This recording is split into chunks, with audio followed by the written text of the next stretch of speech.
ամենամութ տարիներն էին, ասենք լույս չկար, ջերուցում չկար եւ այլն, բայց առաջին օրից, որ ես Հայաստանում գտնվեցի, ես ուղղակի շատ սերը մի բառն, բայց սերից ավելի, հենց մի հատ կապ ստեղծվեց իմ ու այս երկրի մեջ, որ ասի, որ ես ինչ որ լինի, ես ստեղ ապակա ունեմ։ Ուղղակի մի պարամետրը փոխեցի մեկին, Եվ գնացի տուն, առավոտ եկա, տեսա, որ 40,000 տեսակ compound էր ինքը հնարել, որի toxicity-ն, այսինքն վնասատարությունը, ավելի բարձր է, քան թե էներգիան, որ օգտագործվել առաջին պատերազմի ժամանակ։ Այսինքն այդ մի փոքր բանով դու կարող ես այնքան ուրիշ արդյունք տալ։ Only the paranoid survive։ Այսինքն դու միշտ պետք է մտածես, որ վտանգ կա եւ պետք է պատրաստ լինես այդ վտանգին դու արձագանքել եւ միշտ այդ վտանգից մի քայլ առաջ լինելու։ Դրա պատասխանն էլ ինչն է, մարդիկ ասում են, լավ, եթե ես դա չանեմ, հակառակորդը սկանի, այսինքն ես մինակ որ հակառակորդին կարողանամ իր ապակային հնարած զենքի դեմ ես պայքարեմ, ես էլ պետք է ասեք առաջին ես հնարեմ։ Մարդը միշտ ավելի արագ կարողանում է ստեղծի նոր տեսակի տեխնոլոգիաներ, քան թե կարողանա հասկանա դրա ազդեցությունը, ասենք մեր վրա, ասենք երկրի վրա, բնության վրա, հասարակության վրա։ Եվ այդ դա շատ լավ երևում է։ Երբ որ արդեն ինքը սկսի ինքն իր որոշումներ կատարել, որ ինքը ինչ պետք է անի, դրա վերջը կարող է մի քիչ շատ անկախադեսելի լինի։ Օրինակ ինչ կարա։ Օրինակի համար եթե դու ինչ-որ բան ես ստեղծում, ինչ-որ զենք ես ստեղծում, որ ինքն իրեն կարողանում է որոշի, ասենք ում պետք է սպանի եւ ինչպես, չէ։ Եթե դու չկարողանաս երբ ուզես անջատես դա, մի օր ինքը քեզ էլ կարա սպանի։ Այո, հենց այդ, այո։ Այս նոր data center-ները որ ստեղծվում են, որ AI factory-ներ են կոչվում, AI գործարաններ են կոչվում։ Իրանց հիմնական խնդիրներից մեկը հոսանքն է, երկրորդը ջուրն է, որ պետք է հովացնի։ Եվ հիմա այդպիսի տեղեր են ընտրում, որ կարող են այդ երկուսի մոտին։ Օրինակի համար լսած կլինեք, որ այս $500 million Firebird AI factory-ը։ Հիմա եթե չեմ սխալվում, ընտրել են Հրազդանի, եթե չեմ սխալվում տեղը, որտեղ ասենք Սևանի ջուրներ կողքով անցնում է։ Ինչի՞ ասենք Միացյալ Նահանգները եւ այլ պետությունները ինչ որ ցեվով երաշխավորում Թայվանի անվտանգությունը, որտեղ եթե Չինաստանը հանկարծ այդ գազին վերցնի, այդ ամբողջ չիպի արտադրությունը լինի Չինաստանի ձեռքը։ Հիմա դրա համար ինչքան մենք կարողանում ենք ունենալ ստեղ կայուն եւ շատ արդյունավետ միջազգային ընկերություններ,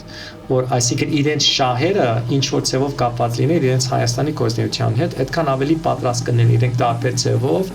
փորձել Հայաստանի անվտանգությունը ապահովել։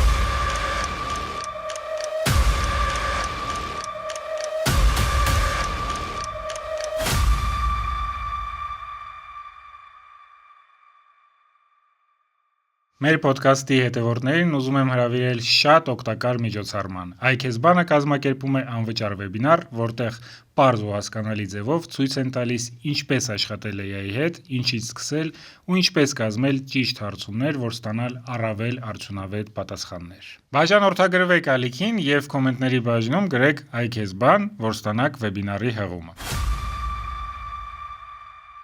Բարև բոլորին, դուք գտնվում եք iKES podcast-ի ստուդիայում եւ այսօրվա մեր հյուրը Ռաֆիկ Ասարջյանն է, ով որ ներկայանում է AMD աշխարհահռչակ կազմակերպության AMD-ի տնօրեն, ղեկավարը Հայաստանի, բայց դա ոնց որ հիմիկված էր պաշտոննա, իսկ միջև դրան հասնելը դուք ունեք շատ հետաքրքիր ճանապարհ, որ տարբեր աշխարհահռչակ մեծ կազմակերպություններում ա տեղի ունեցել, ունեք բավականին մեծ փորձ հասարակական կազմակերպություններում աշխատելուց, դուք հայրենադարձ եք, 2008 թվին եք վերադարձել Հայաստան, մինչև այդ ապրել եք ԱՄՆ-ում, Սիլիկոնյան հովտում, ինչքան հասկացա դեռ Պալո Ալտոյում եք։ Պալո Ալտոյում, ավարտել եք Ստենֆորդը, համ միջազգային հարաբերությունները Ստենֆորդի, բակալավրիատը ինչքան ես հասկացա, համ էլ MBA, արդեն բիզնեսում, էլի Ստենֆորդում։ Ունեք բազմաթիվ հոդվածներ tech ոլորտի մասին, հիմա արդեն արհեստական բանականության մասին չնայած միջև էլ ունեի կարեստական բանականության մասին եւ իմ կարծիքով մեր ցենց այսքան շատ փորձը շատ դժվար կլինի երևի ժամ ու կես ընթացքում տեղափոխել ոդկասթի ֆորմատ, բայց ես հույս ունեմ, որ մեր մոտ կստացվի, որովհետեւ իրոք շատ մեծ ճանապարհ է, որ դուք անցել եք ու ունեք դուք իհարկե տարբեր ինտերվյուներ, բայց ես կուզենայի, որ մենք այսօր շատ խորանանք հենց ավելի տենց լայն թեմաների մեջ, ավելի շատ ուշադրություն դարձնենք ընդհանրապես որպես vision, ուրա շարժվում աշխարհը, մարդկությունը եւ այլն, կարծում եմ հենց դուք այն մարդն եք, ում հետ որ հետաքրքիր կլինի դրանից խոսել։ Եկեք սկսենք ամենասկզբից, ոնց ստացվեց, որ դուք հայտնվեցիք Ստենֆորդում, որտեղ եք դուք ծնվել եւ մի քիչ պատմեք ձեր մասին։ Շատ լավ, նախ եւ առաջ շնորհակալություն հրավերի համար, այս ֆորմատը շատ հետաքրքրական է եւ գիտեմ այդպիսի հյուրեր եք ունեցել, որ ես բարդ եմ զգում, որ ես եմ այսօր ստեղ։ Ես ծնվել եմ Լիբանանում եւ հենց 8 տարեկան որ դարձա, սկսեց Լիբանանի քաղաքացիական պատերազմը։ Մենք ստիպված եղանք շատ արագ ժամանակվա ընթացքում դուրս գալ այնտեղից, հատկապես որտեղ առաջին պատերազմի առաջին օրերը տեղի ունեցան հենց մեր փողոցի կամ մեր քաղաքի մեր մասում, այդպես ասած։ Այն ժամանակ հորեղբայրս դասավանդում էր Պարսկաստանում, սա բանից առաջ էր, հեղափոխությունից առաջ է շահի ժամանակ եւ ինքը իր եղբորին հորս գրեց, ասեց, եթե ուզում ես երեխեքիդ ու գնոջդ ուղարկի, միջի որ այնտեղ հանդարտվի, հետո հետ կվերադառնան։ Մենք գիտենք, որ մի 2-3 շաբաթով են գնալու, ասում 3 տարի մնացինք Պարսկաստան։ Հայրս սկզբում Լիբանանում էր, հետո ինքն մեզ միացավ եւ ինքը պլանավոր մոտ 5 տարի մնալ Պարսկաստան, հետո արդեն տեղափոխվել Ամերիկա, որտեղ երկու եղբայրները քույրը արդեն Ամերիկայի քաղաքացի էին։ Հետո նորից ոնց որ թե աշխարհակաղակական շարժումները ստիպեցին որ մենք փոխենք մեր ասենք ժամկետները կոնե այդպես ասած 78-ին արդեն հեղափոխության առաջին ասենք այսպես ասած բաներ երևում էին ու մի քիչ շուտ եկանք Ամերիկա եւ միանգամից հաստատվեցինք Սան Ֆրանցիսկոյում Այդ ժամանակ ես 11 տարեկան էի, այսինքն իմ ասենք միջին դպրոցը եւ հետո ավագ դպրոցը անցկացնեմ Սան Ֆրանցիսկոից մի քիչ հարավ փոքր քաղաք կոչվում է Սան Ռաֆայել։ Այն ժամանակ բնականաբար սա 80-ական թվականների կեսերին էր Ստենֆորդ ընդունվելը մի քիչ ավելի հեշտ է քան թե այսօր հիմա ես միշտ երեխեքիս ասում որ եթե հիմա փորձեի դիման հաստատ չէին ընդունի ինձ բայց բախտս բերեց որ շատ սովորական ասենք պետական դպրոցը ավարտելուց կարողացա ընդունվել Ստենֆորդ եւ այն ժամանակ ես գիտեի մինչեւ ճիշտն ասած մինչեւ ընդունվելը մինչեւ առաջին կուրսը ես գիտեի որ ինժեներ պիտի դառնայի միշտ ասենք ֆիզիկա, մաթեմատիկա, քիմիա ինձ շատ էր հետաքրել բայց մի բան տեղի ունեցավ մի օր նստած եմ մաթեմատիկայի դասի ժամանակ 11-րդ դասարանում եւ միանգամից ինձ հարցվեց ինչի եմ սա անում ինձ սա ինձ չի հետաքրում հա կարողանում եմ լավ անել բայց ասեցի չէ ուրիշ բանով եմ ուզում սպառվել իմ կյանքում Այդ ժամանակ չգիտեի ինչպես հասա միջազգային հարաբերություններին, երբ որ մենք Բեյրութից գնացինք Պարսկաստան, հետո Պարսկաստանից գնացինք Ամերիկա, ես միշտ ուզում էի հասկանալ ինչ էր կատարվում այն երկրից, որ դուրս է եկել։ Ստիպված այն ժամանակ դե հիմնականում չէր, որ ասենք լրախոսկա 24/7 ինտերնետով լուրեր կային, երեկոյան լուրեր կային եւ միշտ ես սպասում էի այդ միջազգային լուրերի հատվածին, որ տեսնեի ինչ էին ասելու Լիբանանի մասին կամ Պարսկաստանի մասին։ Այդ դրա պատճառով ոնց որ սկսեցի հետաքրքրվել միջազգային հարաբերություններով եւ այդպես շարունակեցի։ Հետո ստացվեց հասկանալ ինչա Իրանից ներկայացնում միջազգային հարաբերությունները։ Գիտեք ինչ հետաքրքիր, այսինքն իմ կուրսում միջազգային հարաբերությունները Ստենֆորդում երբ մոտ 200 հոգի կային եւ երևի 90%-ը իրենք ուզում էին իրավաբան դառնային, բայց դա ինչ որ ճանապարհ էր։ Ես չի ուզում իրավաբան դառնալ այն ժամանակ եւ մի հատ դաս վերցրեցի, որ կապ չուներ միջազգային հարաբերությունների հետ։ Ինքը կոչվում էր Values, Technology, Science and Society, այսինքն արժեքներ, տեխնոլոգիան, գիտությունը եւ հասարակությունը։ Եվ այդ դասի հիմնական թեման հետեւյալն էր, որ մարդը միշտ ավելի արագ կարողանում է ստեղծի նոր տեսակի տեխնոլոգիաներ կամ նոր ասենք գիտությունների ասենք ուղղությունով ինչ-որ նոր բաներ ստեղծի, քան թե կարող նա հասկանա դրա ազդեցությունը ասենք մեր վրա, մեր ասենք երկրի վրա, բնության վրա, հասարակության վրա։ Եվ այդ դա շատ լավ երևում է։ Այո, եւ գիտեք ինչ հետաքրքիր հիմա դա տեսնում եք, բայց այդպեսի օրինակներ բերեց այդ դասախոսը միջև հիմա հիշում եմ, որ ասենք չգիտեմ 7-րդ դարում ինչ որ մի բան փոխվեց, ասենք ռազմական տեխնոլոգիայի մեջ, կամ հետո որ քաղաքները սկսեցին զարգանալ եւ քյուղերը որ դատարկվեցին, ասենք եւ դա եղավ, որտեղ ասենք սկզբում այդ steam engine-ը եղավ, հետո հոսպան ասենք էլեկտրականություն եղավ, ասենք դրանց պատճառով ամբողջ հասարակությունները փոխվեցին, շատ ավելի արագ, քան թե մարդիկ ըմբռնում էին, որ ինչպես պետք է փոխվեին։ Հետո եկան օրինակի համար մի հատ օրինակ որ շատ հաճախ պատմում եմ Ամերիկայի քաղաքացիական պատերազմի ժամանակ, այսինքն 1861-ից 65-ի ժամանակ մի հատ բժիշկ կար ամերիկացի, որ ինքը հոգ էր տանում վիրավորներին եւ տեսա որ այնքան ասենք շատ մարդ էր մեռնում, ասեց կարող ես այնպեսի մի հատ տեխնոլոգիա ստեղծել, որ ավելի քիչ մարդ պատերազմի մասնակցի։ Ուրեմն ինքը ստեղծեց Gatling gun-ը։ Gatling gun-ը առաջին բանը machine gun, ավտոմատ գրակող բան, ասենք զենքն է։ Եվ իր պատճառաբանում այն է, որ եթե այդպեսի մի բան ստեղծեն, որ կարող է մի հոգի 100 հոգու դեմ պայքարի, ասենք գրիվ անի, այլ ավելի քիչ մարդ կգնա պատերազմի։ Բայց եւ ինքը բժիշկ էր, այսինքն ինքը արդեն ուներ այդ բանը, որ ինքը պետք է փորձի կյանքեր փրկել, ոչ թե ավելի շատ վնաս տալ, բայց տեսանք որ լրիվ հակառակ եղավ, այսինքն այդ Gatling gun-ը դարձավ, ասենք ավտոմատ զենքը, որ առաջին համաշխարհային պատերազմում ասենք միլիոնավոր մարդիկ մեռան դրա ձեռքին։ Երկրորդը բնականաբար ատոմային ռումբերն են, ասենք որ նույն ծևի, ասենք իրենք երբ որ ստեղծեցին բազմիցս բաներ կան, ասենք ինչ ասեմ, մեկնաբանություններ կան, ասենք այդ մարդկանցից որ աշխատեն այն ժամանակ այդ բանի, որ ինչ ենք ստեղծել, ինչպես չի մտածեցինք, որ ինչ արդյունք է սա տալու։ Հիմա էլ արդեն հասնում ենք, տեսնում ենք սկզբում ասենք ինտերնետը, հետո սոցցանցերը, հիմա էլ արհեստական բանականություն, այսինքն այդ նույն բան անընդհատ կրկնվում է, ուղղակի այն ասենք ստեղծման ժամկետը բավականին ավելի կարճ է, եւ իր ազդեցությունը շատ ավելի արագ է հասնում, քան թե առաջ։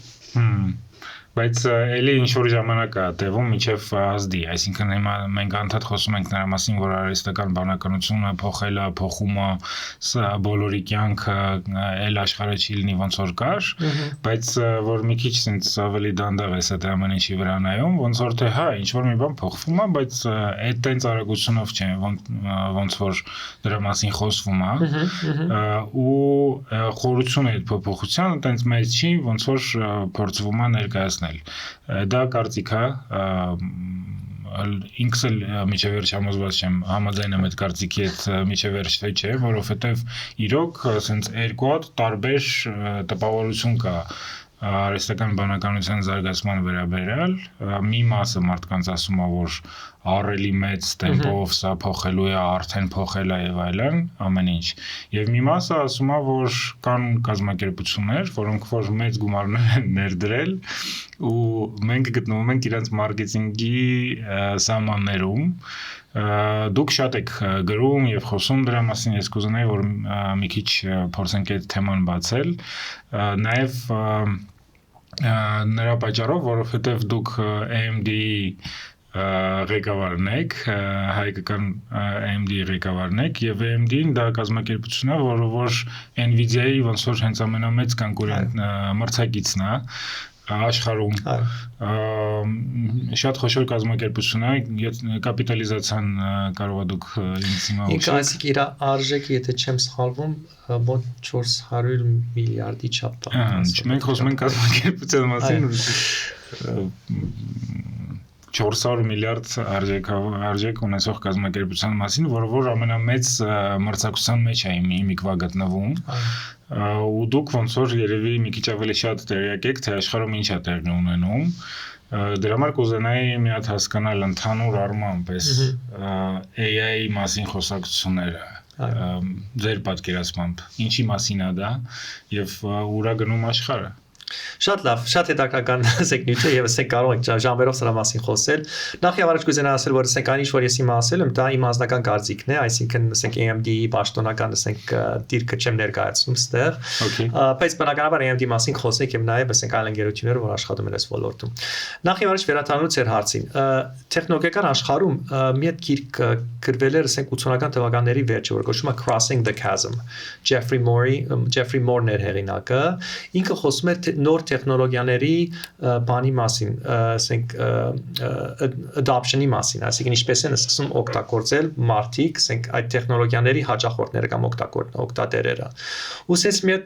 գրաֆ կա, որ ամենասկզբում կոչվում է բաները, pioneer-ները, այսինքն նրանք են մարդիկն են, որ միշտ փորձում են նոր բանը փորձել, առաջին իրենք են ուզում ասենք օգտագործել այդ նոր տեխնոլոգիան, փորձել կիրառել դարբեր, ասենք իրաց գործի մեջ կամ իրաց կյանքում։ Հետո կա հաջորդ ոնց որ թե segment-ը կոչվում է early adopters, այսինքն ով սկզբում ասենք պատրաստ, ոչ թե ամեն առաջինները, որ ոնց որ թե բանին մանգնում են առաքելությունին, ասենք առաքելականներին մանգնում են ինչ-որ մի բան անելու, բայց արդեն տեսնում որ հա, այստեղ հնարավորություն կա, պոտենցիալը տեսնում են, իրենք են սկսում օգտագործել։ Հետո կա mainstream-ը, հետո կա late adopter-ները, laggard-ները, ինքը sense մտարավես sense S-ի նման ամերիկյան բան, ասենք curve-ը տալիս։ Այդ pioneer-ները իրենք շատ հաճախ մինչև հասկանալը դա ինչ է, իրենք փորձում են ինչ-որ տեղ օգտագործել եւ այդպեսի պահանջներ են դնում այն հիմնարկների վրա, որ գազམ་ակերպությունները, որ տեխնոլոգիան ստեղծել են, որ կարող է շեղի այդ գազམ-ակերպության, որտեղ իրանք mainstream, այսինքն հիմնական օգտատերերը չեն։ Early adopter-ները նրանք են, որ արդեն ավելի ոչ թե մի քիչ ավելի սառը աչքով են նայում եւ փորձում են ավելի sense ճշգրիտ կամ ավելի ուսումնասիրված ձևով հասկանալ այս տեխնոլոգիան ինչպես կարող է մեզ օգնի կամ չօգնի կամ մեզ առավելություն գա եւ այլն։ Հիմա ինձ թվում է մենք early adopter-ներից անցնում ենք արդեն mainstream adoption-ի։ Այսինքն հիմա ինչպես տեսնում եք, սկզբում շատ քիչ մարդիկ էին, որ հասկանում էին այս large language model-ների նշանակությունը, արհեստական բանականությունը, ասենք ինչպես կարելի է օգտագործել, ասենք մեր հասարակ կյանքում կամ նաև ասենք աշխատանքի վայրում։ Հիմա LLM-ները ամենամարդ տարածված է, այսինքն եթե հիմա վերջին թիվերը չգիտեմ, բայց երևի հիմա առաջին մարդիկ գնում են ChatGPT, փոխանակոր գնան Google-ի, ինչ-որ հարց ունեն, ամենահասարակ բանն է, չգիտեմ, ծերն օգտագործում գնում են Google, այնտեղ իրենց արդեն Gemini-ն է։ Կարելի է դրա մասին խոսել, շատ հետաքրքրական, ասենք Google-ը ինչ-որ բանի մեջ է, գամուգացի մեջ է, ինչպես դա այդ անցումը անի դրան էլ կարող կաթաթանակ մի քիչ հետո։ Բայց ուզում եմ ասեմ, որ դեր ինձ ու մարդիկ հասկանում են պոտենցիալը եւ պոտենցիալը ահարելի մեծ է, այսինքն ես այդ ասենք դաշտից եմ այն կողմից եմ, որ կարծում եմ որ իր ազատությունը շատ մեծ է լինելու եւ չգիտեմ եթե կարդարացնի այն միլիարդները որ հիմա ծախսում են, բայց ինձ թվում է իմ կարծիքով ավելի հակված եմ ասելու այո, քան թե ոչ։ Ուղղակի մենք թեր չենք հասել տեխնոլոգիայի պոտենցիալին, այսինքն տեխնոլոգիան թեր ինքը թեր նոր է, թեր հումա շատ արագ է զարգանում։ Բարձ օրինակներ բերեմ, այսինքն եթե ես օգտագործում եմ, ասենք PowerPoint-ը, ինչ-որ մի հատ presentation եմ ստեղծում, այնտեղ Copilot-ը կա, ասենք Microsoft-ի օրինակն եմ բերում, բայց կարելի է այլ օրինակներ բերել եւ ինքը ասում է ինչով կարող եմ քեզ օգնել։ Ասենք կարող ես գնալ այս ինչ բաները գտնել, նկարները գտնել, այս ինչ նյութին եւ բերել slide-ի մեջ դնել։ Ասում եմ հա կարող եմ օգնել։ Կարող եք ինձ հուշել որտեղ է այդ նկարները գտնվում։ Նկարները արդեն բան ասենք ես եմ գտնում URL-ը տալիս եմ։ Հետո ասում ինչպես եք, այսինքն մեկը ավելի շատ ժամանակ եմ անցկացնում այս պահին իրան ոնց որ թե ասենք հրամաններ տալու, քան թե այդ կորտի ես անեի։ Բայց այլ դեպքերում, օրինակ մեր ծրագրավորողները, ասենք հիմա Հայաստանում 100 հոգի ունենք, 97 ինժեներներ են եւ ծրագրավորողներ են, իրենք շատ են օգտագործում եւ որոշ բաներով ինքը շատ արագացնում իրենց գործը, որոշ բաներով էլի պետք է ինքը սովորելու տեղ ունի։ Այսինքն, եթե ձեր հարցին վերադառնամ, կարծում եմ որ այո, այսինքն ինքը շատ հիմնական ձևի փոխելու է մենք ինչպես աշխատում ենք, ինչպես ապրում ենք, ինչպես մտածում ենք, ինչպես սովորում ենք, ուղղակի դեռ ամբողջ պոտենցիալը դեռ չենք տեսել, թե շատ շատ մենք չենք հասկանում դեռ ինչքան եւ որտեղ մենք կարանք իրան կիրառենք։ Ինչու՞ մենք հասկանում ենք, որ պատկերացնում եք որտեղ կարելի է կիրառել, բայց ինքը չի հասել աստիճանի, որ կարողանանք, ասենք, ամենտեղ որ պատկերացնում եք, որ կարող եք կիրառել, ինքը այդպեսի կիրառեք, որ ավելի հեշտ կամ ավելի էֆեկտիվ լինի, քան թե ինչ որ մենք կոպիտ ասած ցերկով անում ենք։ Հա։ Շատ հետաքրքիր է։ Իսկ արհեստական բանականությունը, որ մենք խոսում ենք generative AI, հա, կոչվածը։ Ինքը ուղղակի լեզվական մոդել է, որը որ փորձում է գուշակի իր նախորդ ուսումնասիրված տվյալների վրա ինչ պատասխանը մեզ կբավարարի։ Ճիշտ եմ ես բնութագրում իրան։ Այո, ինքը հիմնական, ասենք, այսպես ասեմ, այդ large language model-ները եւ իրանց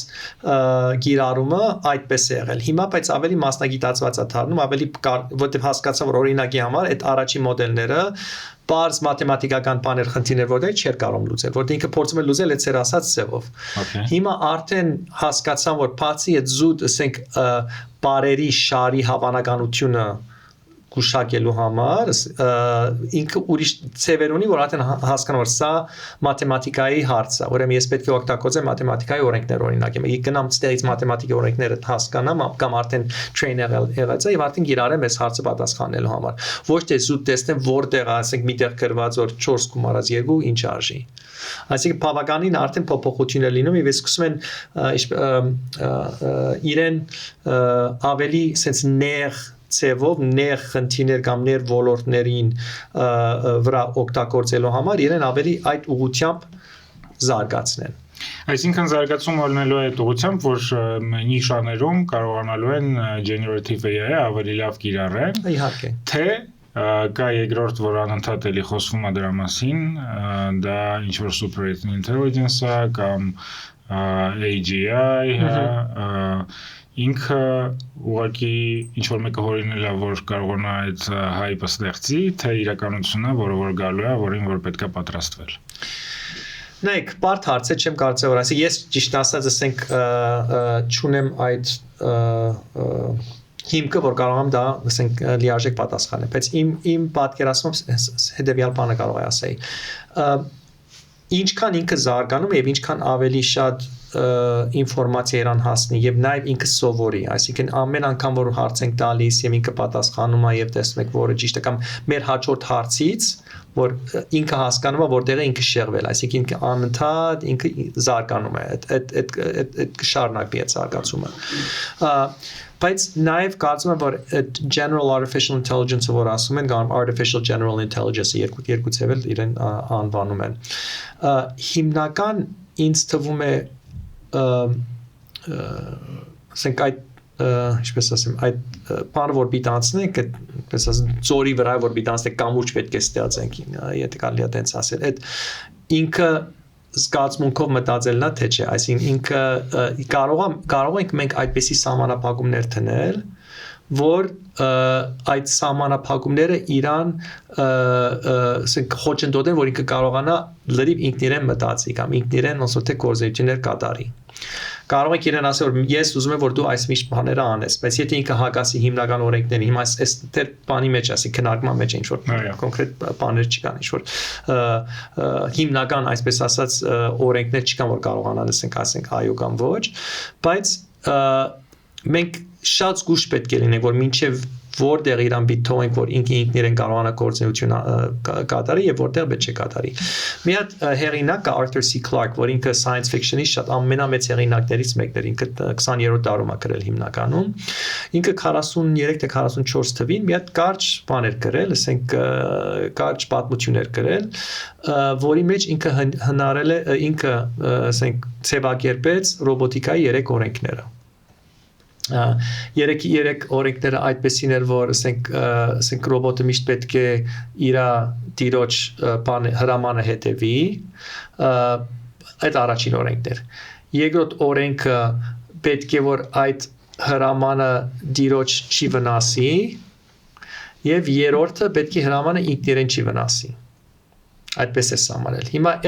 բայց այդ պատմության ամենահետաքրքրական բանը որ մի հատ ռոբոտը սկսում է ինչ-որ իրեն մի հատ բան են տալիս ինչ-որ հրաման են տալիս բայց կատարելից ուրեմն այդ երկրորդ ու երրորդ օրենքը առանց իրար խախտում են ինքը լուպի մեջ է անգնում ու սկսում է արդեն չգիտի ինչ անի բայց դա Arthur C. Clarke-ի ձևն էր որ փորձել ինչ-որ ձևով չէ որ երբ որ մարդը ստեղծում է ասենք այլ ինչ-որ տեխնոլոգիա որ մարդու տեղն է ինչ որ ցեվով վերցնելու ինչպես կարելի է դա կառավարել ընդհանուր օրենքներով որ չընկնենք, ասենք մենք չենք կարող, ասենք արհեստական բանականություն ոնց է աշխատում, ինքը չի ասում, մենք իրեն չենք տալիս ամեն պատասխան, օրինակի համար բաների, ավտոների ինքնակառավարումը, չէ, մենք իրեն չենք տալիս, եթե դիմացի ավտնոտ 4 մետր էս կոմա գտնվում եւ հետնորդը կողքից անցնում, դու սա պետք է անես։ Այդտենց այդպես չենք սովորացնում բան այդ մոդելները։ Իրեն տալիս ենք սցենարներ եւ ամեն անգամ իրեն ասում ենք, եթե ինքը սցենարը ճիշտ ավարտի, իրեն ասում ենք պլյուս, եթե սխալ ավարտի, ասում ենք մինուս։ Եվ այդ հազարավոր եւ միլիոնավոր սցենարների արդյունքում ինքը սկսում է արդեն իր համար օրենքներ կամ մտածելու ցև, այդպես ասած, կամ կորց կատարելու ցև ինքը սովորում է։ Ոչ թե որ իրեն ասում ենք, ասենք ամեն մի օրինակ իրեն տալիս ենք, որ բան չի, ինքը bars if then բաներ չեն, էլի, ինչ կսեն bars դրակավորման լեզու չի, որ իրեն sense հստակ հրամաններ է տալիս։ Չգիտեմ լավ բացատրեցի թե չէ։ Իսկ այն ինչ որ կարում անի generative AI-ը, ինքը արտացոլում է այն մեծ էկոնոմիկան, որը որ ստեղծվում է իր շուրջ, թե դա ուղղակի ոնց որ ինչ որ նախապատրաստում է այդ էկոնոմիկայի, որ պետքա գա general intelligence-ը, որ կարողանա դա սաղ բավարարի, թե կապ չունի մեկը մյուսի հետ։ Ինձ թվում է մինչև AI bubble։ Ինքը նրա մասին է, որ մենք հեսա նոր տեխնոլոգիա կստանանք, որը որ սաղ կփոխի, թե մենք արդեն ունենք այդ տեխնոլոգիան, որը որ սաղ կփոխի, հետ եմ ուզում ասել։ Ես կարծում եմ, որ մարդկանց այս հարյուրավոր միլիարդներով ներդրումները որ լինում են, դրանք կապված չեն, որ ուզում են մարդիկ անպայման հասնեն artificial general intelligence-ի, որտեղ մինչև դրա հասնելը ահագին այնքան գիրառում կա, որ կարող է տնտեսական դրական էֆեկտներ ունենա, արդյունքներ ունենա, որ չեմ գազոր մարդիկ անում որ դրան հասնեն։ Հիմա հիմնական խնդիրը, բայց արդյոք պետք է դրան հասնել, կամ պետք է հաստատ, ասենք ինչ որ մի բան տնել, ասենք սահմանակից տնել, որ դրան պետք չի անցնի։ Որ երբ որ արդեն ինքը սկսի ինքն իր որոշումներ կատարել, որ ինքը ինչ պետք է անի, դրա վերջը կարող է մի քիչ շատ անկախադեսելի լինի։ Օրինակ ինչ կարող է։ Օրինակի համար, եթե իրեն չասես, որ ասենք քո նպատակին հասնելու համար դու իրավունք չունես այսպեսի օրինակ, շատ ամենաբարձր օրինակը բերեմ։ Դու իրավունք չունես բանանել, ոնց են ասում, կանխել բանը, ասենք եթե մեկ ուզում է քեզ անջատի, դու իրավունք չունես իրան չի թողել, որ քեզ անջատի։ Ամենահասարակ բանն է։ Բայց պատկերացնում եք, եթե ինչ որ օգտագործենք բանի, ասենք ռազմարտությունաբերության մեջ օգտագործենք, չէ՞ եթե դու ինչ որ բան ես ստեղծում, ինչ որ զենք ես ստեղծում, որ ինքն իրեն կարողանում է որոշի, ասենք ում պետք է սպանի եւ ինչպես, չէ՞։ Եթե դու չկարողանաս երբ ուզես անջատես դա, մի օր ինքը քեզ էլ կարա։ Այո։ Դա ինչի նման է, սրա ասենք նախքին օրինակը կա, բանի ժամանակ, Սառը պատերազմի ժամանակ կային երկու կողմներ, թե ասենք Խորհրդային Միությունը, թե ԱՄՆ-ն ունեին բաներ, սուզանավներ, որի մեջ կային բան, ասենք միջուկային, ասենք ատոմակային բաներ, հրթիռներ։ Եվ այնտեղ կոնկրետ օրենքներ կային, որ ինչ, ասենք, սիտուացիայի ժամանակ այդ բանի, ասենք, սուզանավի հրամանատարը իրավունք ուներ իսկականից կրակելու թե չէ։ Եվ որ դեպքերում, եթե հրամանը ստացել է, ինքը իրավունք չունի կանգնեցնելու այդ process-ը։ Եվ դրա մասին կինոներ կան, ասենք, որ տարբեր սցենարներ կան, որ ասենք ինչ որ կապը կտրտվում է կամ գիսատը հասնում բանը, ասենք հրամանը չգիտեն իսկական հրամանա թե չէ, կամ հրաման եկել է, հետո հաջորդ հրամանը ասել է չէ, նախորդ հրամանի մի լսեք, բայց այդպես կոնկրետ բաներ կան ու իրենք ունեին կոնկրետ կարգ, որ պետք է հետևեին։ Այդ կարգը եթե հիմա չի լինի, արհեստական բանականության մեջ եւ ոչ թե մինակ բանի մեջ, ասենք պատերազմի մեջ։ Օրինակ նոր քիմիական կամ ասենք կենսաբանական նյութեր ստեղծելիս, չէ՞, ասենք պետք է շատ զգուշ լինի, մի հատ օրինակ բերեմ։ Մի հատ հայտնի կենսաբան ինքը բաներամ, ինչու՞ մի հատ մեծ իր թիմը մեծ մոդել էին ստեղծել արհեստական բանականության, որ փորձում էր նոր քիմիական compound-ների toxicity-ն, այսինքն ինչքան վնասատար է, իրենք փորձեին հասկանալ, որ ասենք երբ որ նոր compound-ներ ստեղծում էին, այն ինչ որ վնասատար է լինելու, անմիջապես ոնց որ թե դրանք չօգտագործեին, որ այդ հատկապես այդ ֆարմակոլոգիայի բան առաջընթացը, ասենք կենտրոնանար այն տիպի compound-ների վրա, որ կարող է ասենք վնաս չտան։ Չգիտեն օգուտ կտան, չէ՞, բայց կոնե վնաս չտան։ Ուրեմն մեկը իրեն ասեց ուզում եմ որ դուք գաք մի հատ բան գարտակ ինչ որ կոնֆերանսում մի հատ գարտակ կարող եք խոսել արհեստական բանականություն ինչպես կարող է toxicity-ին այսինքն ավելի վնասատար նյութերը ստեղծելուն աջակցի Ինք ասեց ինչ արեցիք մեր մոդելը այդպես էր որ մենք ասում էինք որ դու փորձի ես լուծել որ toxicity-ին ինչքան որ 0-ին ինչքան որ մոդելը այդքան լավ լինի ինք ասեց այդ 0-ի պարամետրը ուղղակի մի պարամետրը փոխեցի 1-ին Եվ գնացի տուն առավոտ եկա տեսա որ 40000 տեսակ compound էր ինքը հնարել, որի toxicity-ն, այսինքն վնասատարությունը ավելի բարձր է, քան թե էներգիան, որ օգտագործվել առաջին պատերազմի ժամանակ։ Այսինքն այդ մի փոքր բանով դու կարող ես այնքան ուրիշ արդյունք տալ, որ եթե չունես կոնկրետ սահմաններ, կոնկրետ օրենքներ, որ կարող են դրան խոչընդոտեն, դու չգիտես ինչի ես ասել։ Հիմա դրա պատասխանն էլ ինչն է, մարդիկ ասում են լավ, եթե ես դա չանեմ, հակառակորդս կանի, այսինքն ես մինակ որ հակառակորդին կարողանամ իր ապակային հնարած զենքի դեմ ես պայքարեմ, ես էլ պետք է ասեք առաջին ես հնարեմ։ Դրա մեջ չգիտեմ որտեղ է լինելու։ Բայց դրա մեջ կա տրամաբանություն ու բարձի ոնց դրան հակադրել, այսինքն ինչ որ ուրիշ բան ասել, այսինքն բարձա որ սա աշխարհը իրար թշնամացել է, տարբեր սիստեմաներ են աշխատում, տարբեր աշխարհաքաղաքական իրավիճակներ են եւ այլն, ու ոնց որ մենք մտել ենք այդ մրցավազքի մեջ, որտեղ որ ստեղծվում է ինչ որ անհասկանալի բան, որի համար իդեպ ոչ աշխարհի ոչ մի կետում ոչ մեկ չի քվեարկել, թեկուզ ժողովրդավարական երկրներում ու ստեղծում են դա կորպորացիաները, դա ոչ մի ձև դեռևս ինչ որ կոնտրոլ չունի, չնայած ինչ որ փորձեր արվում են, բայց մի հատ դեպք էլ կար այս վերջերս Ամերիկայում տեսա այդպես բաներ, քննարկում էր տեղի ունեցել, որտեղ որ պետական մարմիններից մի հատ կին կար, որ այդ քննարկումներից ոնց որ պետության կողմից էր մասնակցում, ու ինքը այնց ինչ որ բաներ ասում է AI մասին, ու AI-ի տեղը այնտեղ AI էր գրված, ինքը A1 ասեց, ու ոնց որ sense այդ մարդը պատասխանատուն էր AI-ի համար ոնց որ պետության կողմից, ու ես մտածեցի որ եթե տենց ու դուք էլ սկսեցիք նրանից որ մարդիկ միշտ հասնում են փոփոխությունների, մինչև կարողանում են հասկանալ ինչին է դա բերելու, հա, այդ ինովացիաները։ Հիմա եթե sense սա փոխվում աշխարհը, ոնց դա կարելի է կառավարել, թե դա ուղղակի արդեն անկառավարելի է, պետք է այդ պատոկի մեջ ընկնել ու փորձել ինչ որ տեղ զբաղեցնել։ Գիտեք, ինձ թվում է որ մարդկությունը մի հատ լավ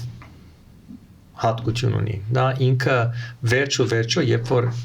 վտանգ ինչ որ մի աստիճանի հասնում է, ինքը հասկանում է դա եւ փորձում է դրան, ասենք, արձագանքել։ Ես ամենատեղից ես այն հույսով եմ, որ դա նաև լինելու է, ասենք, այս բարակայում, այսինքն ինչ որ միտեղ սահմանումներ կառավարությունների կողմից, նույնիսկ ասի ոչ թե միայն կառավարությունների կողմից, այսինքն կորպորացիաները միշտ ասում ենք մեծ կորպորացիաներ չէ, իրանք էլ են ասենք հարյուրավոր կամ հազարավոր մարդիկ են դեռ աշխատում, այս եթե մի բան կա որ վտանգ կտա ընդհանուր մարդկության, իրանց վրա էլ դա վտանգավոր լինել, այսինքն դրա մի բանը երբ որ ասում ես օրինակներ կային շատ այսպես ասած տխուր օրինակներ կային, որ երբ որ օրինակ արևմտյան ընկերությունները տեխնոլոգիաներ էին ստեղծում, որ փորձում էին վաճառել, ասենք, այնպես կոչված, ասենք, երրորդ աշխարհի մարդկանց, աղքատ մարդկանց, որ իրանք ոնց որ դրանից շահույթ էին ստանում, բայց ուրիշի վրա դա շատ վատ վնաս էր տալիս։ AI-ի բարակայում ինքը չէ որ գլոբալ է Եվ չէ որ հիմա կա համացանցը եւ ամեն դեղ ասենք ամեն հեռախոսի մեջ ամեն ասենք արդեն սարքավորումների մեջ կա արդեն այդ թվային կապը այն նույն մարդը որ կարծում է ինչ որ մի բանից ինքը օգտվի եւ շահույթ ստանա վաղը չէ միսօր գիտի որ կարող է իրան էլ ազդի կամ իր ընտանիքին ազդի կամ իր աշխատակիցներին ազդի այսինքն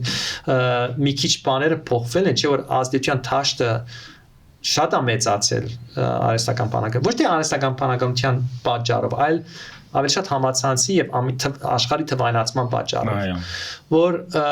ինձ թվում է իրանք էլ ասենք Իլոն Մասկը կամ օրինակ եմ ասում իրան օգտագործում չեմ ուզում ասել որ ինքն ոնց որ վատը կամ վնասատարը ինքն հա կարող է ինքը որոշակի տեխնոլոգիաների ներդրողը լինի կամ ստեղծողը լինի կամ ղեկավարը լինի, բայց նա ինքը մարդ է, նա ինքն ունի ընտանիք, ինքն ունի հարազատներ, այսինքն այդ սահմանը վերջո մարդը կարողանա մարդկությունը կարողանա ճիշտ դնի։ Հիմա չգիտեմ դա ինչքան շուտ կամ ուշ կլինի եւ թե ժամանակին կհասցնեն թե ինչա պետք է որ լինի որ դա տեղի ունենա, այսինքն կարող է ինչ-որ կոնկրետ իրադարձություն լինի։ Կարելի է սպանի, ասենք կլիմայական փոփոխությունը վերցնել իբր օրինակ, չէ՞, այսինքն հիմա դեր շատերը կան, որ ասում են սա, ասենք մարդու ստեղծած տեխնոլոգիանի կամ ապրելակերպի արդյունքը չի, դա բնական process-ներ է, որ մեր մոլորակում ասենք դարավես լինում է, դիեզերքում, բայց ինչ-որ միտեղ պիտասի, որ իրանք է որ տեսնեն, որ չեն կարողանում, ասենք չգիտեմ, այդ իրանք ծովապի տունը ջրի տակ ընկնի կամ որոշ բաներ, իրենք է պիտի հասկանան։ Հիմա ամբողջ հարցը դա է, որ եթե մինչև իրենք հասկանան եւ փորձեն մի բանը շատ ուշ կլինի թե չէ։ AI գլոբալ թեմաներից վերադառնանք մեր խոսակցության սկզբին, որտեղ որ պատմում էիք Ստենֆորդի մասին,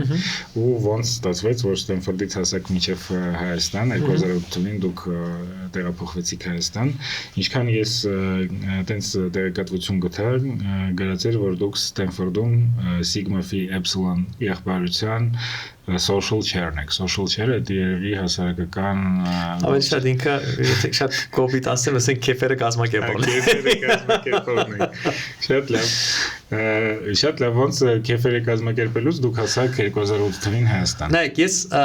առաջին անգամ Հայաստան եկել եմ շատ ավելի շուտ քան 2008 թվականին։ Նույն ժամանակ որ ես այդ Sigma Phi Epsilon-ում եմ, ես նաև Stanford-ի հայ ուսանողների միության փոխ նախագահ էի։ Եվ իմ կյանքը մի քիչ տարբերվում էր այլ, ասենք, սպիրկու մեծացած հայերից, որ չնայած որ Լիբանանում եմ ծնվել, հետո ասենք բասկացան, հետո Ամերիկա, ես երբեք չեմ հաճախել հայկական դպրոց եւ իմ շփումը հայկական քաղաքից շատ ասենք նեղ էր եղել, մինչեւ Ստենֆորդի համալսարան հասնելը։ Այն ժամանակ իմ բախտը բերեց, որ իմ ունեի համակուրսեցիներ, թե իմ տարիքին, թե ինձնից ավելի երիտասարդ, որ իրենք ավելի շատ ասենք նույն հայ եկեղեցիներում, հայ ասենք սպորտային միություններում կամ այլ տեսակի հայկական կազմակերպություն իրենք ասենք ժամանակ անցկացրել էին եւ ներգրաված էին եղել եւ ես իրանց միջոցով ոնց որ թե իմ հայությունը գտա համալսարանի ժամանակ եւ դա եղել է 80-ական թվականների վերջ, ասենք Գորբաչովի ժամանակ, արդեն է Գլազնոս Պերեստրոյկա եւ արդեն ոնց որ թե ես 87 թվին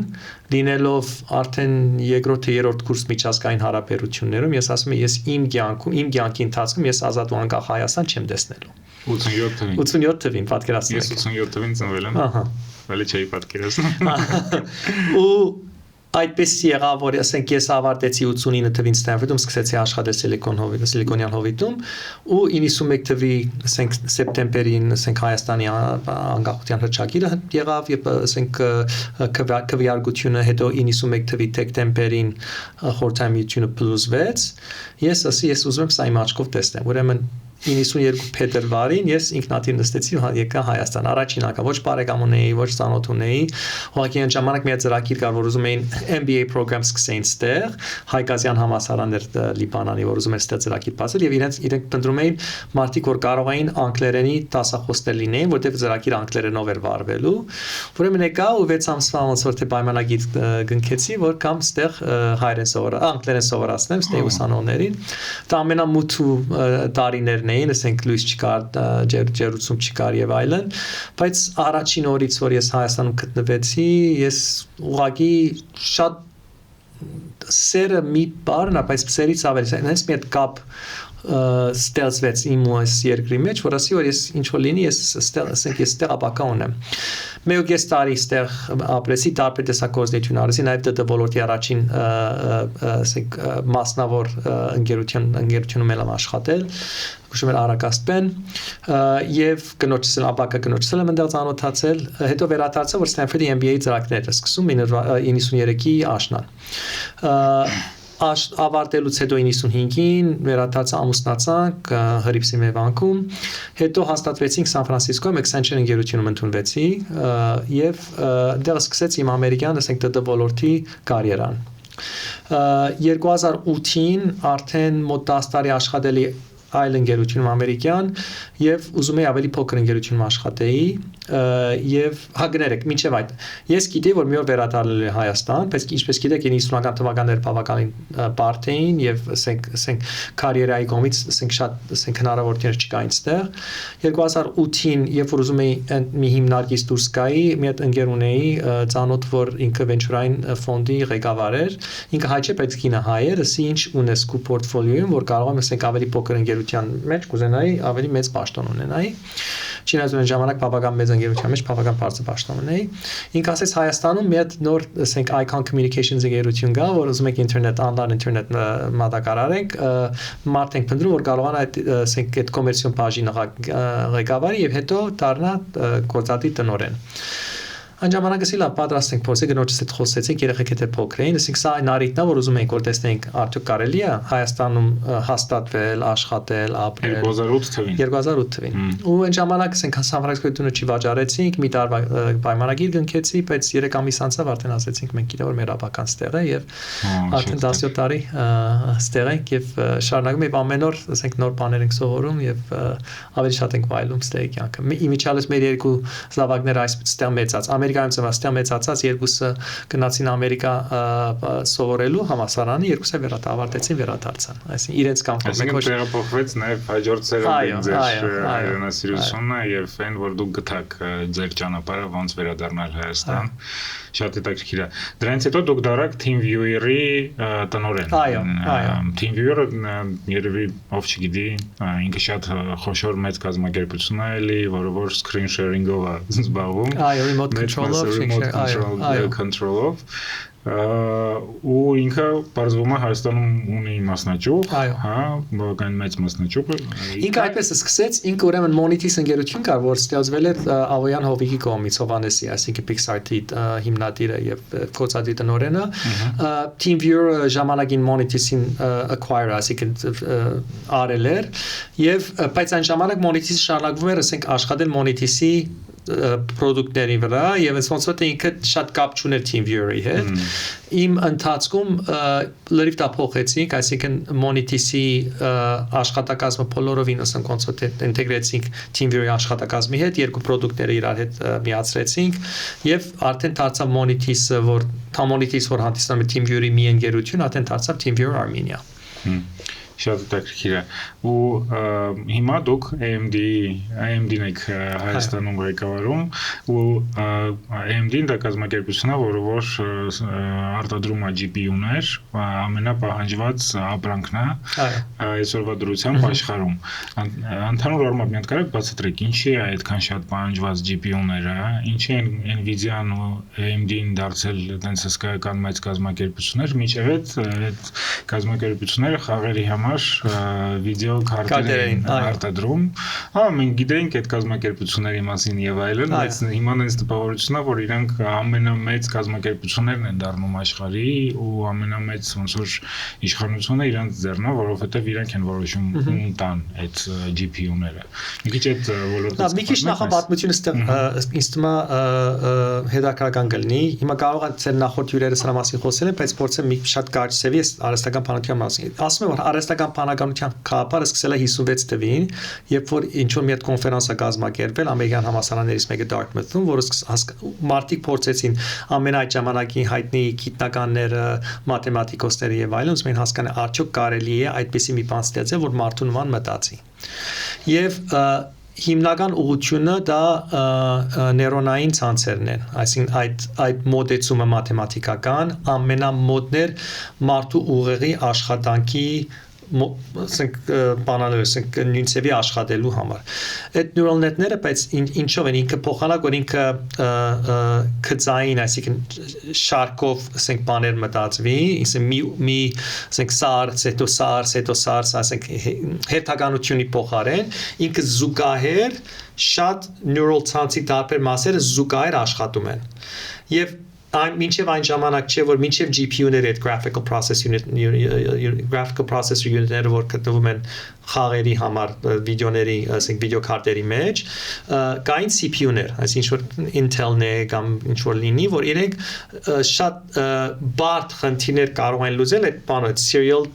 processing-ը, ոչ թե parallel processing-ը։ Graphical card-ի, graphical processing unit-ի հիմնական առավելությունը այն էր, որ չէ որ գրաֆիկայի համար շատ բան է, ասենք մի էկրանի վրա տարբեր բաներ զուգահեռ լինում էին։ Ինքը կարողանում էր այդ տարբեր կորզողությունները զուգահեռ տանել։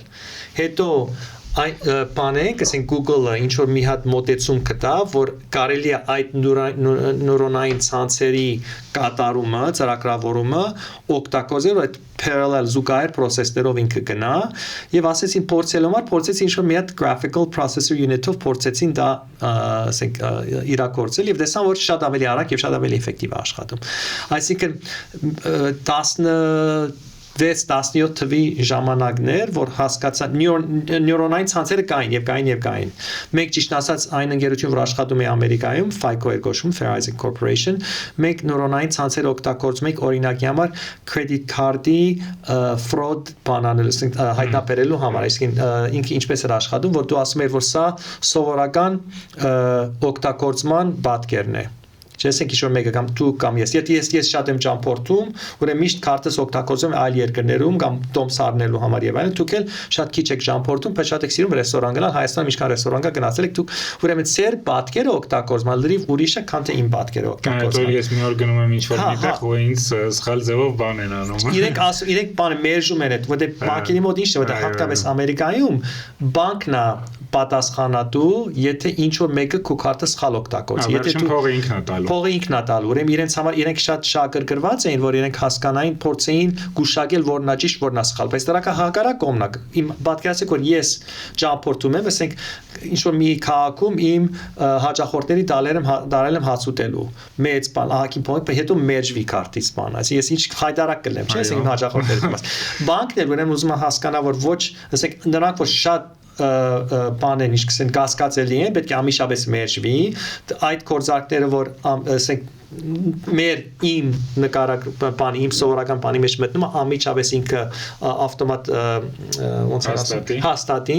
բայց այդ մեջտեղի մասն ամենակարևորը։ Եվ այդ զանգի հարցնի։ Զանգի հարցնելու համար։ Եվ շատ ուրեմն մեր այդ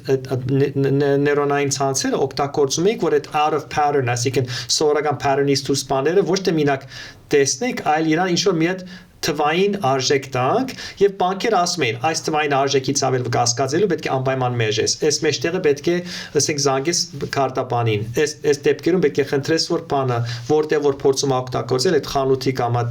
բանի իսկ կառույցի տերը զանգի մեզ հաստատման համար տարբեր բաներ կան բայց այդ նյուրոնային ցանցերը բավականին սահմանափակ են եւ շատ նեղ կիրառում ունեն կոնկրետ խնդիրներ լուծելու համար Երբ որ Google-ը իր tensor bound of transformative կապարով մաթեմատիկական ինքը կարողացավ այդ նեյրոնային ցանցերի կիրառումը կամ բանանել ինչքան իրականացումը անցկացնել graphical processor unit-ների աշխարհին ամեն ինչ փոխվեց եւ դրա համար է որ այսքան ասենք 17 թվից մինչեւ 2025-26 թվի հեսա շուտով այդքան արագ այս ոլորտը զարգացավ, որտեղ ահագին շատ processing power, ասենք կարողություն, ասենք բանանելու, ասենք իրականացնելու այս գործարքները շատ-շատացավ եւ գնալով շատանում։ Դրա ամենա ոնց որ ասենք կարևոր հիմնական մասը դա GPU-ն է։ Եվ GPU-ները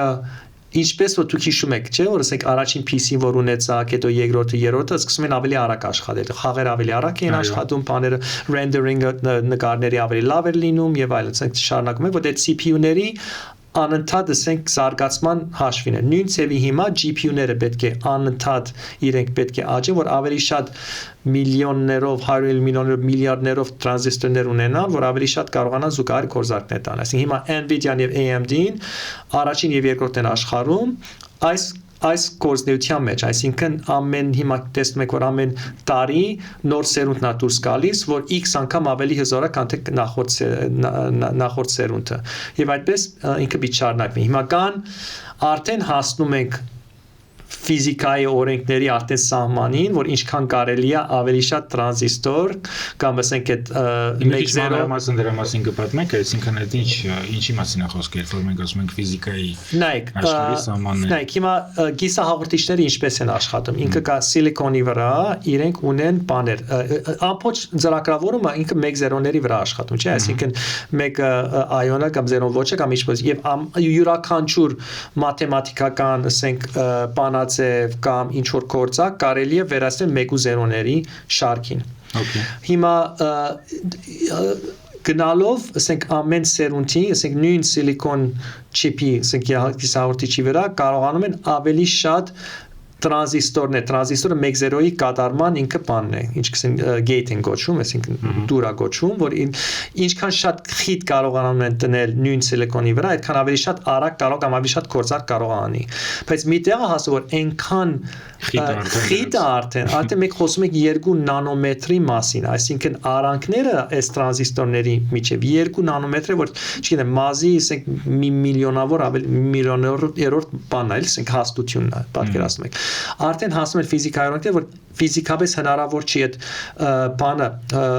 հոսանքի ալիքը անցկացնել այս ճանապարհով առանց խանգարելու կողքի ճանապարհը։ Ես շատ հասարակtiv եմ բացառում, իսկ շատ ավելի մասնագետները կան, որ ավելի լավ կարող բացատրել, բայց հիմնականը արդեն հասնում ենք այդ բանի, որ ինչպես կարելի է ավելի շատ processing-ի հնարավորություններ տնել նույն այդ սիլիկոնի վրա։ Հիմա կա արդեն ոչ թե մենակ ինքը երկրաչափ չլինի, այլ եռաչափ լինի, այսինքն ոչ թե մենակ կարողանան, ասենք մի բանի վրա, ոնց են ասում, plane-ի վրա, այսինքն մի հարթակի վրա գնալ, բայց նաև կարող են դեպի վերու վարել գնալ։ Դա էլ ավելացնում, բայց ահագին դեռ նոր խնդիրներ են ստեղծվում բանի հետ կապված։ Ինչքան հոսանք պետք է օգտագործես, ինչքան շատ հոսանք օգտագործես, այդքան շատ տաքանում, այսպես պետք է դա իրան հովացնես։ Դրա համար այս նոր data center-ները, որ ստեղծվում են, որ AI factory-ներ են գոչվում, AI գործարաններ են գոչվում։ Իրանց հիմնական խնդիրներից մեկը հոսանքն է, երկրորդը ջուրն է, որ պետք է հովացնի։ Եվ հիմա այդպեսի դեղեր են ընտրում, որ կարող են այդ երկուսի մոդել։ Օրինակի համար լսած կլինեք, որ այս $500 միլիոն Firebird AI factory-ն է։ Հիմա եթե չեմ սխալվում, ընտրել են Հրազդանը, եթե չեմ սխալվում տեղը, որտեղ դե մտածում եք Հրազդանում թե կա հոսանք, որտեղ ունենք մեր մեծ այդ բանը թեր գազով բաներից մեջ բան հատեց մեծ տեղ ունի եւ նաեւ ասենք սեմանի ջունել կողքով անցնում է։ Այսինքն երկու հիմնական բաները կան, որ կարող են եւ Ամերիկայում հիմա որ խոսում եք այդ միլիարդավոր դոլարները որ ծախսվում են, որ նոր այդ data center-ները ստեղծեն, նույն Microsoft-ը, նույն Google-ը, նույն Apple-ը, նույն Facebook-ը իրանք են արդեն ոնց որ թե սկսում այդ բաները ստեղծել, այդ hyperscaling data center-ները ստեղծում են Ամերիկայի ատոմակայանների կողքը, որ ասենք իրենք մոդ լինեն բանի հոսանքի աղբյուրին։ Այդպիսի խնդիրներ են արդեն առաջ գնում։ Գներեք ինքնիշ հայրենով կարող եք շատ ճիշտ պատասխանել։ Շատ հետաքրքիր է։ Իսկ այդ սաղ GPU-ները ճիշտ է, որ իրանք կենտրոնացված են մեծ մասով մի քանի կազմակերպության ձեռը, այսինքն արտադրվում է Nvidia-ում ու AMD-ում, բայց 90% GPU-ների հասնում է 4 ամերիկյան կազմակերպություններին, իսկ այն մնացած 10%-ը արդեն մնացած աշխարհի տարբեր կազմակերպություններ։ Նայեք, ստեղ մի քանի գործոններ կան, որ աշխատում են։ Նախ եւ առաջ ոչ Nvidia-ն, ոչ AMD-ին մենք chip արտադրող չենք, այսինքն մենք chip-երը ստեղծում ենք, մենք ենք դիզայն անում, հետո տալիս ենք TSMC, Taiwan Semiconductor Company, որ իրենք են արտադրում։ Ինչու է այդպես, որտեվ արտադրելը chip-երի գիսահաղորդիչների այնքան ոչ թե մենակ կապիտալ, այսինքն ներդրումա պահանջում, բայց այնքան գիտելիք է պահանջում, որ ճիշտ արվի, որ սխալները քիչ լինեն, որ ամենամեծ խնդիրը ինչն է, որ եթե խոսքը գնում է 2 նանոմետրերի տեխնոլոգիայի մասին, եթե մի փոքր շեղում եղավ, այդ չիպը չի աշխատելու։ Եվ չիպերը ինչպես են արտադրում, օրինակ APS-ի չափ ինքը սիլիկոն է, որի վրա, չգիտեմ, մի քանի տասնյակ ոնց որ չիպեր է լինում, այսինքն մի սիլիկոնի վրա իրենք քծում են դա, հետո դա կտրում են ամեն մեկը դառնում է մի չիպ։ Կիսահաղորդիչն կա, որ ասենք այդ ամփոփ չիպերից կարողանում ես ասենք 90% օգտագործել, այսինքն 10% վնասվում է process-ի ընթացքում։ Կա որ շատ ավելի շատ մեծ տոկոսն է վնասվում։ Եվ ինչքան մեծ տոկոսը վնասվում է, դա ասենք շատ թանկ հաճույք է, այսինքն պետք է ավելի շատ ներդրում անես, ավելի շատ փող պիտաս, որ ստանաս այն վերջնական արդյունքը։ Ինչ է նշանակում, այսինքն այնքան չէ որ զուտ արտադրությունը այնքան ինքը մասնագիտական գործ է եւ սահմանապակ բան կա, ինչքան supply կա։ Ուրեմն ով որ այդ Nvidia-նա, AMD-նա կամ մյուսներն իրենք փորձում են ինչքան որ սահմանափակ քանակը ծախել ամենամեծ հաճախորդներին սկզբում։ Չի նշանակում ուրիշների չեն վաճառում։ Օրինակ նորից Firebird-ը շատ լավ օրինակ է, որ Nvidia-ն ունենալով Facebook-ները եւ միսեր որ իրանցից ուզում են, նաեւ որոշակի բավականին մեծ քանակ հատկացրեց այս Firebird պրոյեկտի համար։ Ուրեմն ինձ թվում է որ գիրառումը արհեստական բանականությունը ինքը շատ ավելի լայն է, քան թե ինչ որ Google-ը կամ Microsoft-ը կամ Facebook Meta-ն կամ ուրիշները կանան մեզ ասենք տրամադրեն։ Դրա համար ես կարծում եմ որ գնալով այդ 90-10% ճիշտ ասած չգիտեմ դա ճիշտ թիվա չէ, այս 90%-ը գնում է մեծերի միսները գնում։ Հաստատ չի, բայց մոտորապես ինչ որ իսկ այդ պատկերը փոխվելու է, որտեղ գիրառումը լինելու է օրինակ sense մի բան ասեմ։ Հիմա խոսում են բանի մասին, ֆիզիկական արհեստական բանականության մասին, այսինքն ֆիզիկական արհեստական բանականությունը դա արհեստական բանականությունն է, որ ռոբոտների մեջ է գտնվում կամ ավտոների մեջ է գտնվում կամ ասենք ֆիզիկական սարքերի կառավարման համար օգտագործում։ Եթե նայում եք ոչ Facebook-ն է ավտոարտադրում, ոչ էլ ասենք Microsoft-ը։ Այսինքն այդ գիրառում այդ հաջորդ ալիքը գիրառման արհեստական բանականության մեջ լինելու է արդյունաբերության մեջ, լինելու է ասենք դիեզերական տեխնոլոգիաների մեջ, որտեղ որ այդ ընկերությունները իրենք բան չունեն, մոնոպոլիա չունեն, ոչ էլ ասենք գերագշտի դեր են խաղում։ Ուրեմն իմ կարծիքով ինքնին տեսնենք որ շատ ավելի շատ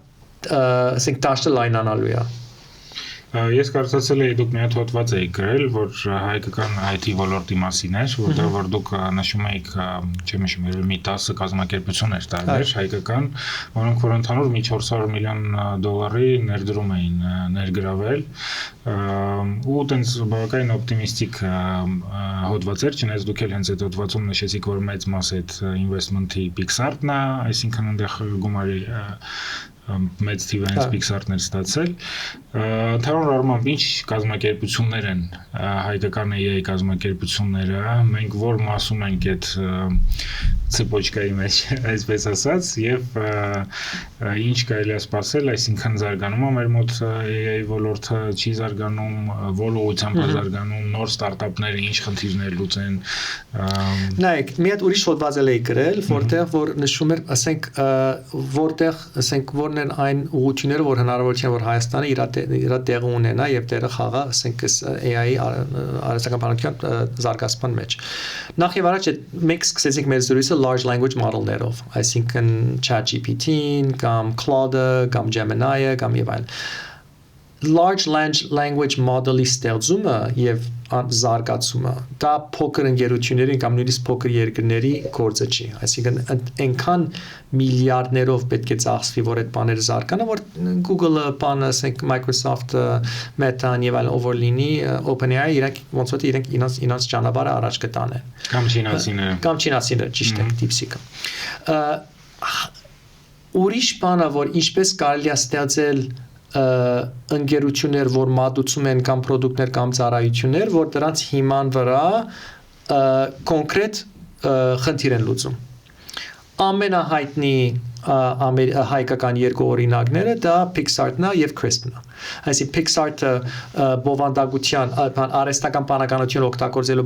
բովանդակություն ստեղծելու համար եւ Crisp-ն էլ սկզբում բանի, ասենք background ձայները բանանելու համար, ասենք հանելու համար արհեստական բանականություն օգտագործելով, հիմա էլ արդեն անցել են բան, ասենք գենթանի, երբ որ մեկը խոսում է ինչ-որ մի accent-ով, այդ accent-ը փոխել այլ երկրի accent-ին։ Ամենա, ասենք, բարձ գիրառումը, որ եթե Հնդկաստանում զանգում ես ինչ-որ բանի, ասենք customer service բանից կենտրոնից զանգում, հնդիկ նախոսը որ ունի շատ, ասենք, ուժեղ հնդկական accent, Crispy տեխնոլոգիան, այսինքն նույն զանգի ժամանակ իր accent-ը դասնում է սովորական ամերիկացու accent-ի։ Հիմա իրանք ինչ են արել, իրանք շատ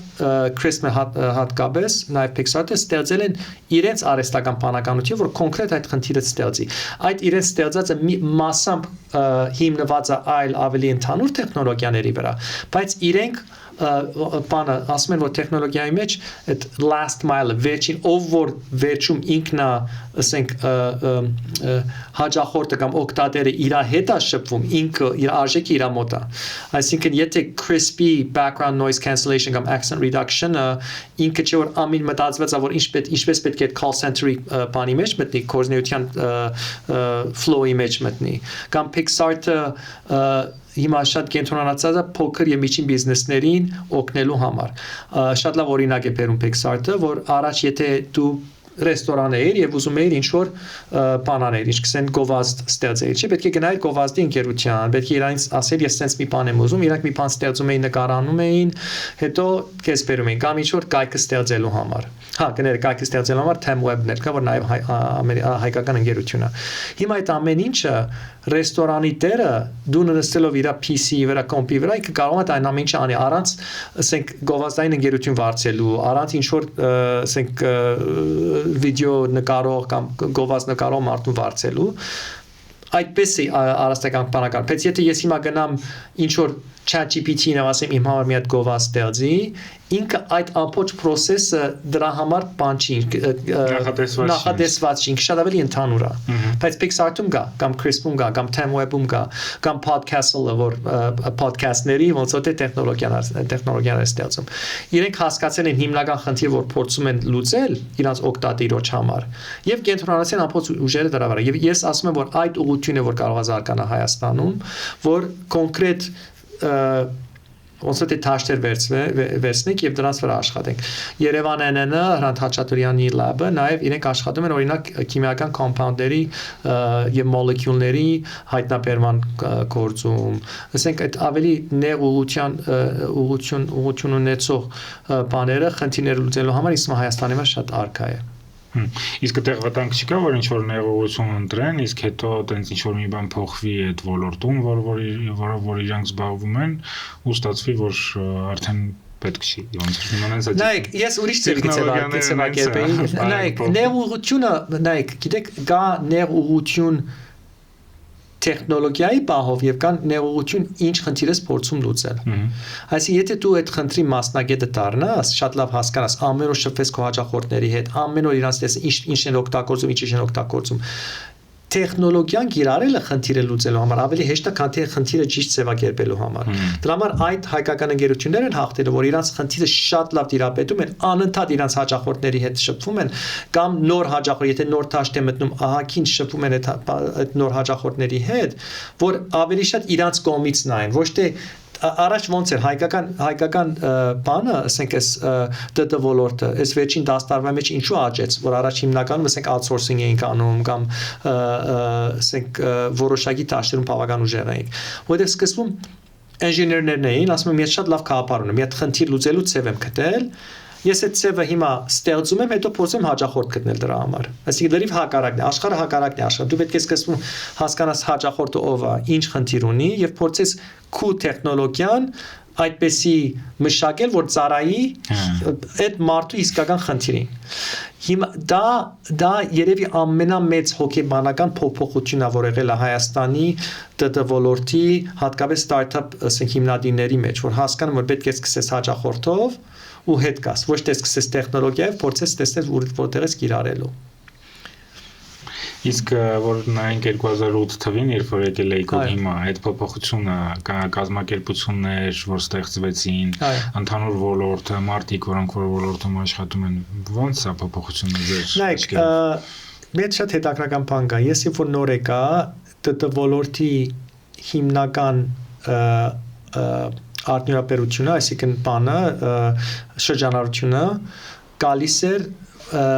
գիսահաղորդիչների աշխարհի ընկերությունների Synopsys, Mentor Graphics, այն ժամանակ Instigator բավական արդեն մեծ էր այն ժամանակ, այն ընկերությունները, որ աշխատում էին կոնկրետ chip design-ի, այսինքն այդ գիսահաղորդիչների գծելու գործիքների վրա, նմանատիպ հիմնականում ամերիկյան ընկերություններ էին, որ ստեղ մասնաճյուղերին ստեղծել, որտեղ ստեղ կար այդ ժառանգությունը, ասենք խորհրդամիությունից ժամանակից, որ այդ բանը մաթեմատիկայի ալգորիթմների բավականին մեծ բազա կար։ Ես այն ժամանակ 2008-ին ես դա կազմի դա խոչընդոտ էր այս ԴՏ ոլորտի զարգացման համար, որտեղ այն ժամանակ ամենա ասենք լավ ասենք երեխեքը որ ավարտում էին գիտեն որ կարող են գնալ այդ մեծ ընկերություններում աշխատեին շատ լավ աշխատավարձով շատ ապահով աշխատանքով ռիսկերը քիչ են իրենք արևմտյան մոտեցում ունեն ասենք մենեջմենթի ուրեմն այնտեղ ասենք վաճ էին նայելու եւ այլն բայց դա այդ մարդը գնում էր այդ մեծ ընկերությունում աշխատում էր այսինքն ինքը օգնում էր այդ ընկերության զարգանալը բայց ինքը չէր զարգանում ոլորտը չէր զարգանում հետո եկավ այդ պահը որ արդեն սկսեցին ստեղի ասենք այդ web outsourcing դարբեր տեսակի outsourcing-ը արվել եղավ Հայաստանում դա էր որոշակի աճ ցույց ասենք դրա աճը որոշակի աճ եղավ Հայաստանում ես կարող եմ ասել որ դա ոլորտի startup environment-ի հիմնադիրը Ավոյան Հովանեսն էր, որտեղ ինքն էր որ ասենք ստեղծեց Sorsion, հետո Monetis-ը, հետո Lycos-ի բանը ինքը ուներ ստեղ, հետո արդեն Pixart-ը։ Եվ ցույց տվեց մարդկանց Lycos-ի մասնաճյուղը կար ստեղ։ Այ Lycos-ի մասնաճյուղը ինքն առաջին ղեկավարը ինքն։ Lycos-ը դա Google-ի նման կազմակերպություն էր, որ հիմա չկա։ Հիմա չկա, այդ առաջին այդ search engine-ներից մեկն էր։ Այո։ Եվ երբ որ մարդիկ տեսան որ դու եթե ճիշտ բանան ես փոխանակ որ ասենք նստես քո ապահով աշխատատեղը ու ստանաս քո աշխատավարձը եւ ասենք այդպեսի ոնց որ դե կարիերա այդպեսի ծավալերպես դու կարող ես մի քիչ ավելի ռիսկ վերցնել եւ գնալ կոկոնը ստեղծել եւ փորձել հաջողել։ Հիմա բնականաբար շատ ավելի ռիսկային ճանապարհ է։ Եվ գիտենք որ ոչ թե մենակ Հայաստանում, ամբողջ աշխարհով մեկ, ասենք այդ նոր ստարտափի բանը 90%-ը իրենք չեն հաջողում, ցախովում են։ Այո։ Բայց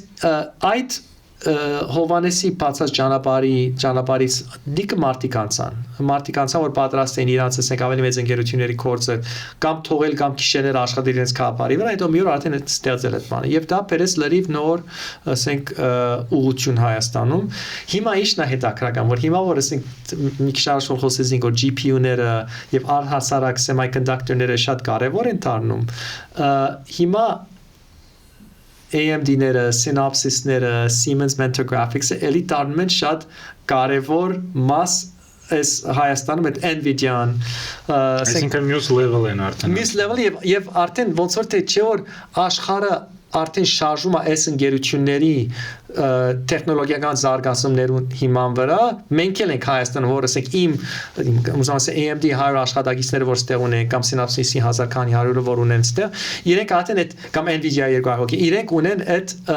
մասնակցում են կամ իրենց դերն ունեն լուման ունեն այդ ընդհանուր զարգացման մեջ եւ հիմա մարդիկ խոսում են որ ամենամեծ ուղղությունները ԴՏ ոլորտում դա արհեստական բանականությունն է եւ կիսահաղորդիչներինն է երկուսում էլ մենք շատ մեծ ասենք բան ունենք աբակա եւ ասպարեզ ունենք ես տեսնում ստա Ես հիշում եմ որ ես 18 թվին եմ եկել Հայաստան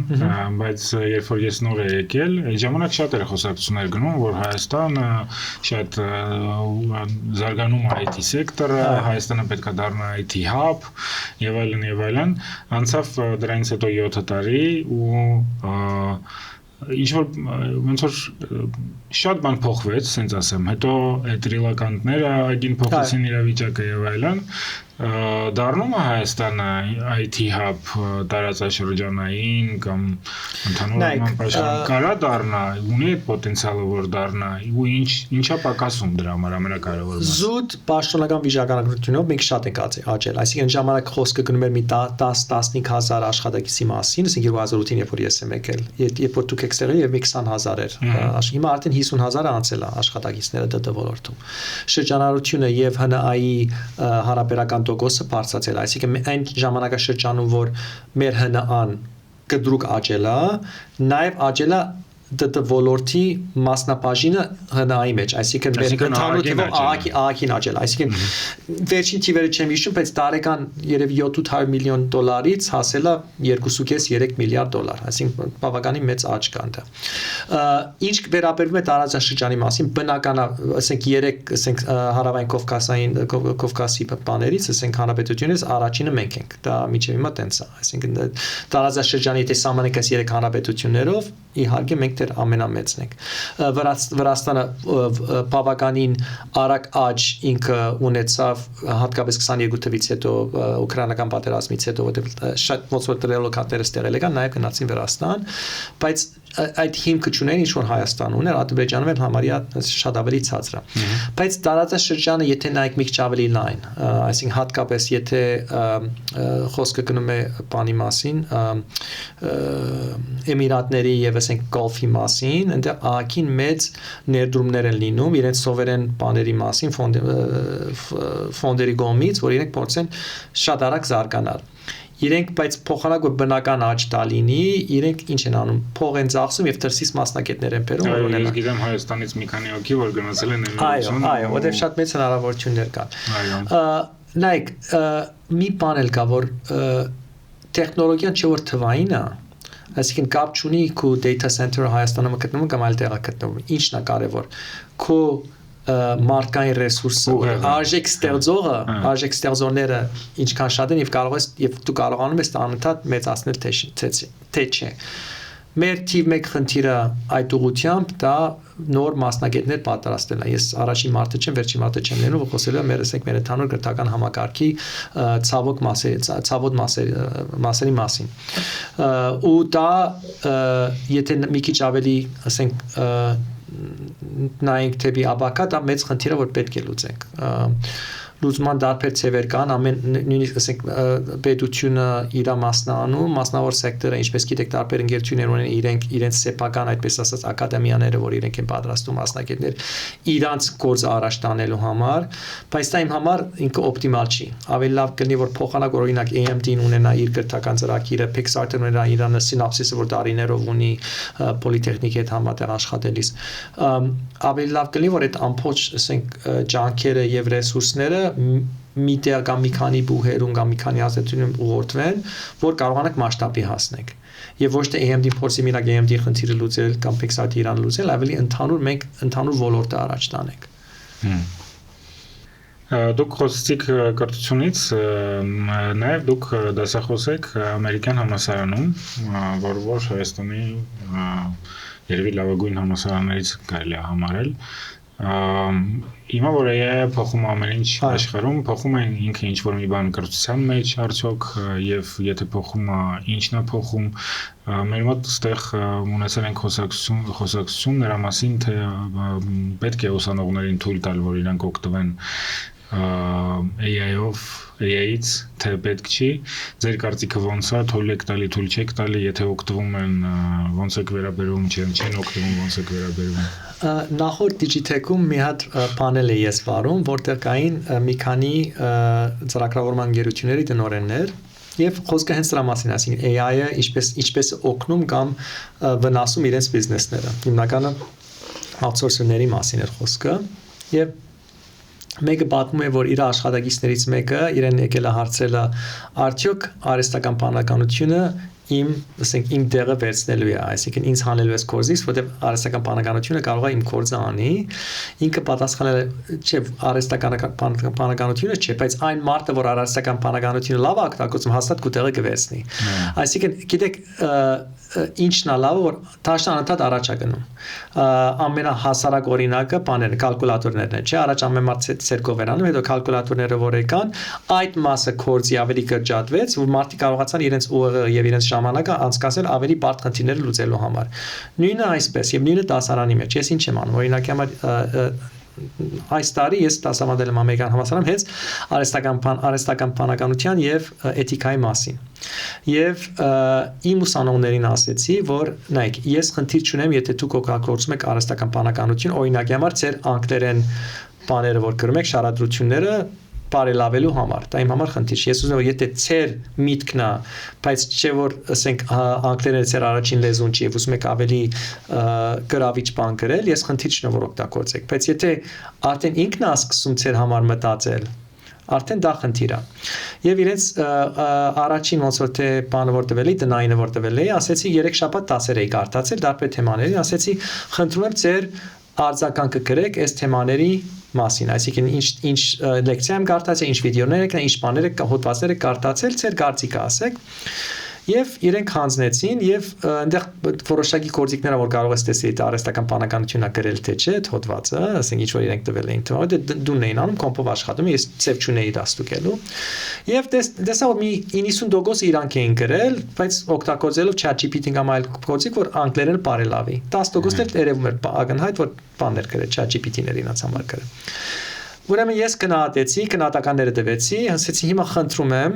այնինչ որ ես ցես տվեցի իբր բան դնային, դուք ամիջավես այդ ամեն ինչը տվեք ծեր ուզած բան, արհեստական բանականության LLM-ի, որ իրենք նույն շարադրությունը իրանք գրեն։ Այսինքն նույն լեկցիաները, նույն սլայդերը, նույն վիդեոները, նույն բաները տվեք ChatGPT-ին, թող ինքը գրի։ Եվ հետո խնդրում եմ դուք գրեք ծեր բանը, երբ որ կարդաք ինքը ինչ է գրել, ծեր արձագանքը իրա գրածին։ Եվ ինչն էր հետաքրական, դեմ 20 քանի ուսանող ունեի, մեծ մասը ասեցին, որ իրա գրածը ավելի ստրուկտուրայով ավելի ճիշտ էր, ինքը ավելի տրամաբանական էր, ինքը ավելի ոնց որ թե հեշտ էր կարդացվում, բայց իմ ձայնը կորել էր մեջը։ Այսինքն ինքը դրի ուրիշ բան տեսավ, քան թե ինչ որ ես էի տեսել այս 3 շաբաթվա ընթացքում, հենց դրա մասին է խոսքը։ Ես ուզում որ վերջնական այդ բանը վերլուծությունը ծերը լինի, որտեղ վերլուծությունով այդ գործիքը ճիշտ օգտագործելով որ դուք զարգանաք կարողանաք ավելի շատ բան անել կամ ավելի լավ բան անել, դա է այս դասի բանը ասենք նպատակը։ Բայց որ վերջնական վերլուծություն անել պետք է մեծ բազա ունենալ գիտելիքի, փորձ եւ այլն, այսինքն ես նկատի ունեմ որ ինչ որ բան կարողանաս գնահատես, ինքը լավն է թե վատն է, ճիշտ է թե սխալ է եւ այլն, պետք է բազա լինի, չէ՞, այսինքն ցանկացած մարդուն հենց այդ բազան է պետք, որ ինքը կարողանա արհեստական բանականությունը օգտվի որպես գործիք, ոչ թե որպես տեղ, որտեղ որ ինքը ստանում է ցանկացած արդյունք, որ ինքը ուզում է։ Ճիշտ եք ասում, այստեղ մի հատ պարադոքս կա։ Պարադոքսը հետևյալն է։ Միշտ մարդկանց հետ որ խոսում ես, ոչ թե մենակ ՏՏ ոլորտում, ասենք բժշկության մեջ կամ իրավաբանական աշխարհում կամ չգիտեմ, տարբեր տեսակի ոլորտներում միշտ ասում են որ ով որ բաներն է սկզբնակներ, այսինքն նոր է մտել այդ ոլորտը, ջունիորներն են այդպես ասած, այսինքն նոր մի տարվա իրավաբանը կամ մի տարվա բժիշկը եւ այլն։ Ամենաշատ իրանց կորզն է դժվելու արհեստական բանականության ձերքին, որտեվ արհեստական բանականությունը ինքը սկզբում ամենահասարակ բաները կարողանում է լավ անի, հետո գնալով ինքը զարգանում է։ Բայց ես ասում եմ, օքեյ, եթե դենց է փորձարու բժիշկը ինքը փորձարու է դարձել, որտեղ ինքը 15-20-25 տարվա փորձ է ունեցել, որի հիման վրա ինքը դարձել է պրոֆեսոր կամ ասենք այն մարդը, որ իսկական աշխարհահռչակ բան է, մասնագետ է այդ մի նեղ ոլորտում։ Հիմա եթե այդ սկզբնագին դու գործից հանելու ես, այսինքն արհեստական բանականություն ինքը սկզբնակի գործն անելու, ոնց է մարդը դու հա ոնց մի դառնա ինքը այդ փորձարու մարդը այդ պարադոքսը թեր կա երևի գվերաթանամ այն ինչ որ մի քիչ առաջ ասեցի որ ով որ օգտագործում արհեստական բանականություն ոչ թե որ իր գործը նա անի այլ ինչպես կարող է իր գործը բարելավի որ ինքը ավելի բարդ բաների վրա աշխատի իմանալով որ ինքը ունի արհեստական բանականություն իր օգնական իր աճ ցերկը դա է այսինքն պետք է մարդկանց սովորացնենք ինչպես ավելի լավ օգտագործել քան թե ամեն ինչը ոնց թե հանձնել շատ օրինակներ կան այսինքն հիմա տեսնում ես որ մարդիկ արդեն մարդկա որ մի հատ ինձ ասում է լավագույն ռեստորանը որն է եթե գնում եմ ինչ քաղաք ինչ որ Google-ին կարասի հիմա ChatGPT-ին հարցում մարդ ասում է ես գնում եմ այս քաղաք 4 օրով առաջին անգամ եմ լինում ինձ 4 օրվա ծրագիր բան արա ասենք պլանավորի հաշվի առնելով որ ես չգիտեմ արավոտներ ուշ եմ զարթնում շատ եմ սիրում թանգարան գնալ բայց բան շատ տուրիստական տեղեր չեմ սիրում գնալ ու ինքը ամեն ինչը մշակում է չէ հիմա խոսքը օքեյ դու դրանով թողելու ես որ ինքը ամեն ինչ անի բայց հիմա որ այդ ինքը դա քեզ պատրաստես ծրագիրը դու պատրաստ ես այդ ծրագրից չեղվելու որ նոր բան սովորես դրա մեջ է այսինքն ինձ թվում է այս ամբողջ էս պարադոքսը հաստատ շատ մարդիկ պատրաստ կլինեն ես նաև տեսա որ դուք այս վերջերս ունեցել եք պանելային դիսկուսիա Ստենֆորդի համալսարանում որտեղ որ քննարկում էիք փոքր պետությունների անվտանգությունը եւ տենց միտք էր այնտեղ հնչել որ տեխնոլոգիաներն են անվտանգության երաշխավորիքը այն որ Հայաստանում այսօրվա դրությամբ արդեն կան տարբեր IT ստարտափներ, որոնք որ աշխատում են աշխարհի հետ։ Կա AI Factory ծրագիրը, որ Nvidia-ն է բերում, կա AMD-ին, կան ուրիշ կազմակերպություններ, որ Հայաստանում ապրում են, աշխատում են եւ ապրում են։ Ոնց է դա մեր անվտանգության վրա ազդում եւ նաեւ ինչ ուրիշ գործիքներ կամ ինչ ուրիշ միջոցների մասին ենք մենք խոսում, երբ որ ասում ենք, որ տեխնոլոգիաները կարող են ապահովել մեր անվտանգությունը որպես պետություն։ Նայեք, մի քանի ցևով։ Առաջինը այնինչ որ արվում է, այսինքն գիտեք, որ մեր ռազմաարդյունաբերությունը շատ մասը հիմնված է նոր տեխնոլոգիաների հիման վրա, այսինքն ինչպես կարելի է լինելով փոքր պետություն եւ ավելի,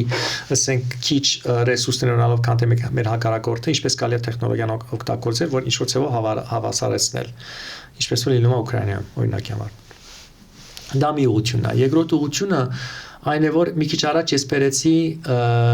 Թայվանի օրինակը, որ բան, ասենք, կիսահաղորդիչների 90%-ը արտադրվում են մի ընկերությունում, այնով գտնվում է Թայվանում։ Ձեր կարծիքով ինչի է, ասենք, Միացյալ Նահանգները եւ այլ պետությունները ինչ որ ցևով երաշխավորում Թայվանի անվտանգությունը, որտեվ եթե Չինաստանը հանկարծ այդ գազին վերցնի, այդ ամբողջ չիպի արտադրությունը լինի Չինաստանի ձեռքը։ Հիմա դրա համար ինչքան մենք կարողանում ենք ունենալ ստեղ կայուն եւ շատ արդյունավետ միջազգային ընկերություններ, որ այսինքն իրենց շահերը ինչ որ ցևով կապված լինեն իրենց Հայաստանի գործունեության հետ, այդքան ավելի պատրաստ կլինեն իրենք տարբեր ցևով փորձել Հայաստանի անվտանգությունը ապահովել։ Ամենակարճ պատասխանը երևի դա է, դրա համար պետք է այդպես շարունակենք։ Նույնը կասի օրինակի համար բանի հանքարդյունաբերության ոլորտից կամ այլ ոլորտները, որտեղ որ Հայաստանի կոպիտ ասած արտադրանքը կամ Հայաստանի ներուժը դրա մեջ ինքը օգնում է ուրիշներին, որ այդ ուրիշները պատրաստ են քեզ պաշտպանելու։ Թեկուզ ասենք միջազգային հարթակներում մագում կամ ինչ որ բան, ասենք որոշակի անվտանգության երաշխիքներ բանանելով, ասենք բերելով կամ տնտեսական ինչ որ համագործակցության հիման վրա տարբեր ձևեր կան։ Իսկ պոտենցիալը էկոնոմիկայի տնտեսության տեսանկյունից ինչքան է ՏՏ ոլորտը, այսինքն կարող է լինի, որ մի 10 տարի հետո մենք նայենք ու տեսնենք, որ ՏՏ ոլորտը մեր ՀՆԱ-ի ու մեր բյուջեի զգալի կամ ամենամեծ մասն է։ Հնարավոր է, իհարկե կան որոշակի գործոններ, առաջին մասը խոսեցի դա կրթությունն է, որ եթե մենք չունենք մարդկային ռեսուրս եւ այդպիսի մարդկային ռեսուրս, որ ավելի մրցակից է, քան թե այլ նմանատիպ երկրներ, դա ամենամեծ դա թիվ 1 խնդիրն առնելու։ Իսկ կրթություն չունենք, որտեվ այն հաստատությունները, որոնք որ կարային կրթային թողունակություն չունեն, թե որովհետև ցանկություն չկա հասարակության կողմից ունենալ այդ կրթությունը։ Եկեք այդ հարցը առանձին ոդքասթի թեմա լինի, ոչ թե որ չեմ ուզում, իսկականից կարճ պատասխան չկա։ Այսինքն եւ այո, այսինքն մենք ունենք խնդիր որակի հետ կապված, որակը տարբեր բաներ ունի, այսինքն տարբեր չափամասեր ունի, այսինքն ունենք խնդիր լաբորատորիաների, ունենք խնդիր, այսինքն տարբեր շատ ինքը շատ բարդ խնդիր է եւ չեն կարող ասել, որ ասենք ամեն ինչը միակ պետությունի խնդիրն է, չնայած պետությունն է հիմնական, ասենք բանը տերը խաղում են, դա ամենամեծ խոչընդոտն է, որոշակի քայլեր արվել, ինչպես գիտեք, ասենք կառավարությունը բթային նահարության բանով, ասենք գլխավորությամբ որոշակի բաներ տվեց, ասենք ներդրման ծրագրեր ստեղծեց, որ դա ոլորտը ավելի արագ ասի, որ կարողանանք ավելի ներգրավենք այլ ՏՍ-ի մասնագետներ եւ ՏՍ-ի ընկերություններ, ահագին բան փոխվել է, թե շատ ունենք փոխելու, հիմա օրինակի համար նույն Firebird-ի հետ AI Factory մասին որ խոսում ենք, եթե ինքը 100 մեգավատի բանի իշքսեն էներգիայի կարիք ունենալու եւ մեր ամբողջ այսօրվա ասենք օգտագործումը 4-500 մեգավատ, այսինքն 20%-ը մեր այսօրվա արտադրածի գնալու է այդ մի ասենք AI factory-ին։ Եթե դենսը պետությունը պետք է ապահովի դրացիչ զարգանում, ասենք էներգիայի բանի ասենք թողարկման մեջ բաները ասենք այդ ընդհանուր ենթակառուցվածքը թե հոսանքի, թե կապերի, թե ասենք ֆիզիկական ենթակառուցվածքը պետք է զարգանա, պետք է շատ ավելի ցեզ ասեմ, ամենամեծ չէ, բայց երբ որ փորձում եմ իմ գոլեգաներին այլ օֆիսներից համոզել, որքան Հայաստանի օֆիս այցեն, թիմ մեկ բան ասում եմ, որ մեր երկրից բան չի գա, ուղիղ չվեր չկա։ Նույն Հնդկաստանը մենք ունենք AMD-ն ունի մոտ 10000 հոգի, եթե չեմ սխալվում, Հայդարաբադում Հայդարաբադից հասնելը թե կամ Դոհայով կամ Դուբայով բիթերներ կամ ինչ-որ խոչընդոտ է։ Եթե լիներ 4 ժամ, եթե ուղիղ թռիչքով 4 ժամ, եթե ունենայինք շատ ավելի գեր, կամ Լոնդոնից Նորվեզերն է սկսելու, բայց այդ փոքր բաները կարևոր են եւ կամ օգնում են կամ խոչընդոտում են այդ զարգացումը։ Իսկ դուք հավատում եք, որ մենք կարողանանք այդ փոքր բաները փոխենք ու լավացնենք։ Փոխել ենք, ահագին բան փոխել ենք եւ կարծում եմ այո։ Եթե 2008-ին համեմատեմ, անհամեմատելի է։ Եթե 2018-ին համեմատեմ, ես հիշում եմ, առաջին 2009-ին գնացի առաջին ԱՏՑՄ-ի ժողովին եւ սինոպսիսը ասում էր, որ մենք չենք կարողանում այն սարքավորումները, որ մեզ պետք է, ասենք, մաքսայինով անցկացնել։ Հա։ Այդ խնդիրը վերացել է այսօր, այդ խնդիրը ընդհանրապես չկա։ Կամ հիշում ենք հարկային հետ ինչ խնդիրներ են լինում, կամ այսինքն ահագին բան զարգացել է, բայց դեռ շատ տեղ ունեք, երբեք մարդ պետք չէ քո լինի, բանը Andy Grove-ը, որ եղել է Intel-ի տարիներով գործադի տնօրենը, Intel ընկերության հիմնադիրներից մեկն է եւ նաեւ եղել է իմ Stanford-ի Business School-ի դասախոսներից մեկը։ Ինքը մի հատ գիրք էր գրել, կոչվում է Only the Paranoid Survive, այսինքն դու միշտ պետք է մտածես, որ վտանգ կա եւ պետք է պատրաստ լինես այդ վտանգին դու արձագանքել եւ միշտ այդ վտանգից մի քայլ առաջ լինելու։ Շատ լավ, այս օպտիմիստիկ նոտայով կարծիքով մենք կարանք ավարտենք մեր ոդքասթը, շատ հետաքրքիր էր, շատ շնորհակալություն, որ այսօր մեր հյուրն էիք, Ռաֆիկ։ Ձեզ շնորհակալություն։